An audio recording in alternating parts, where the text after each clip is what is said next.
మీ తెలంగాణలో మా తమ్ముడు ఇప్పుడే చెప్తున్నాడు, మొన్న ఆంధ్రప్రదేశ్ లో ఎన్నికలు వచ్చాయి. ఎన్నికలు వస్తే నేను వినూత్నంగా ఆలోచించాను. ఈసారి అందరినీ సీనియర్స్ నే కాకుండా యంగ్స్టర్స్ తీసుకొచ్చాను, రీస్ట్రక్చరింగ్ ప్రారంభించాను. యువకుల్ని, ఉత్సాహవంతుల్ని, చదువుకున్న వాళ్ళని సామాజిక న్యాయమే ధ్యేయంగా పెట్టుకుని అందరినీ మంచి వ్యక్తులు తీసుకొచ్చాను. ఆ యొక్క ఇది మీరు చూస్తే బ్రహ్మాండంగా ప్రజలు కూడా బ్రహ్మరథం పట్టారు. తెలుగుదేశం చరిత్రలో ఇంత పెద్ద విజయాన్ని నేను ఎప్పుడూ చూడలేదు. 82, 84 ఆగస్టు క్రైసిస్ తర్వాత 85, తర్వాత 94, 99 ఎప్పుడూ చూడలేదు. ఒక సునామీ వచ్చింది. ఆ సునామీకి ఎక్కడికక్కడ అందరూ కూడా కొట్టుకుపోయే పరిస్థితికి వచ్చారు. అది చూసిన తర్వాత మా తమ్ముడు అంటున్నాడు, అంటే ప్రజాస్వామ్యంలో మీరు ఒక్క విషయం గుర్తుపెట్టుకోవాలి, రాజులు లేరు, నియంతలు లేరు. ఎవరైనా విర్ర వీగితే ఎక్కడికి పంపించాలని మీరే పంపిస్తారు. అందుకే నేను ఇప్పుడు కూడా చెప్తున్నా మా మంత్రులకి అందరికీ, అక్కడ విర్ర వేగొద్దండి, భూమి మీద నడవండి, ఆకాశం నడవద్దండి.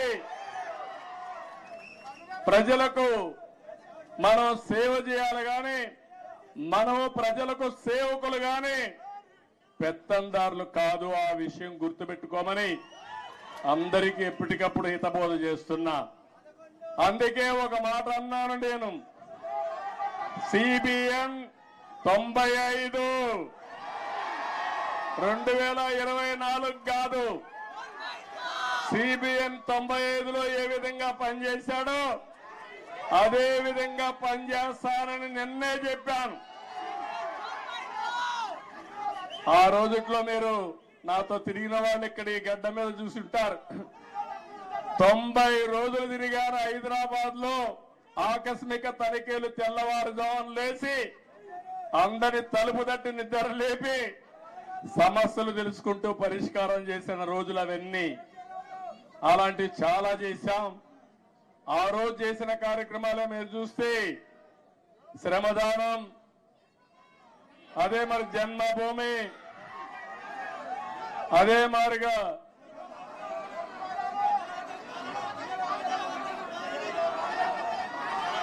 ఒకటి రెండు కాదు, నేను చేసిన ప్రోగ్రాలు మీరే ఎక్కువగా మాట్లాడుతున్నారు.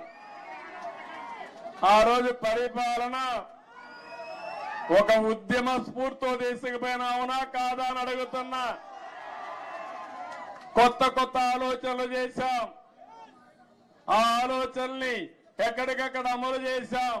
నన్ను అడిగారు, నేను సైబరాబాద్ అంటే కొంతమంది నన్ను ఎగతాళి చేశారు, ఏంటిది కొత్త విషయం మాట్లాడుతున్నామని. ఆ రోజు సికింద్రాబాద్, హైదరాబాద్ ఉంది. నేను ఆలోచించాను ఏ పేరు బాగుంటుందని. సరైన నేమో ఇన్ఫర్మేషన్ టెక్నాలజీ వచ్చింది, సైబరాబాద్ అని పేరు పెడదామని పెట్టి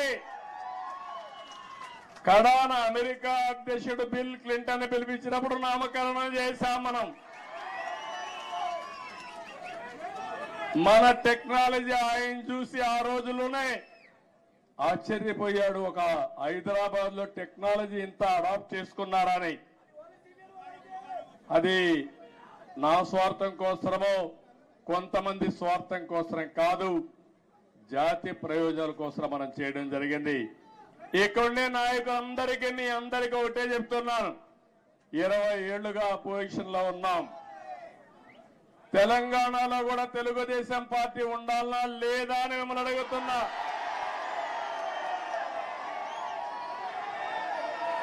తెలుగు వారి ప్రయోజనాల కోసం తెలుగుదేశం పార్టీ ఉండాలనా లేదా అని మిమ్మల్ని అడుగుతున్నా.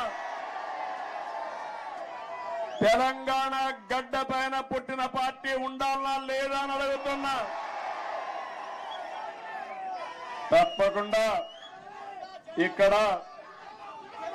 పార్టీ కోసం పనిచేసిన కార్యకర్తలు ఉన్నారు. తొందరలోనే పార్టీని రీస్ట్రక్చరింగ్ చేస్తాం. మళ్ళా యువకుల్ని ప్రోత్సహిస్తాం, యువ రక్తాన్ని ఎక్కిస్తాం, చదువుకున్న వ్యక్తులందరినీ కూడా తీసుకొస్తాం. నేను ముందే విధంగా అయితే ఆలోచించానో ఇప్పుడు టెక్నాలజీ కూడా వచ్చింది కాబట్టి ఆంధ్రప్రదేశ్ ఒక విధానం, తెలంగాణ ఇంకొక విధానంతో ఆలోచించి ప్రత్యేకమైన శ్రద్ధ పెట్టి ఒక మంచి పార్టీని అభివృద్ధి చేద్దాం. ఇక్కడ తెలుగుదేశం పార్టీకి ఒక ప్రత్యేకత ఉంది. అధికారం ఉన్నా ప్రతిపక్షంలో ఉన్నా ఎప్పుడూ ప్రజాపక్షంలోనే మనం ఉంటాం. ఈరోజు ఎన్టీ రామారావు ఎన్టీఆర్ ట్రస్ట్ బిల్డింగ్ ఇది. మీరు పక్కన చూస్తే బ్లడ్ బ్యాంక్ ఉంది. భువనేశ్వరి గారి నాయకత్వంలో స్కూల్స్ పెట్టాం. ఆ రోజు నేను పెట్టిన తర్వాత, నేను రాజకీయాల్లో యాక్టివ్ అయిన తర్వాత ఆ మేనేజ్మెంట్ ఆవిడ చూస్తా ఉంది. ఇంకో పక్క బసవతారకం క్యాన్సర్ హాస్పిటల్ ఈ రోడ్లోనే ఉంది. అది మన నాయకుడి కళ. ఆ రోజు ఆయన ఆలోచించాడు, ఎవరైతే మా అత్తగారు క్యాన్సర్ తో చనిపోతే ఇంకొకరి మాదిరిగా చనిపోకూడదని ఆలోచించి క్యాన్సర్ హాస్పిటల్ ప్రారంభించాడు. చేయాలని ఆలోచన వచ్చింది. తర్వాత నేను ముఖ్యమంత్రి అయిన తర్వాత దాన్ని అభివృద్ధి చేశాను.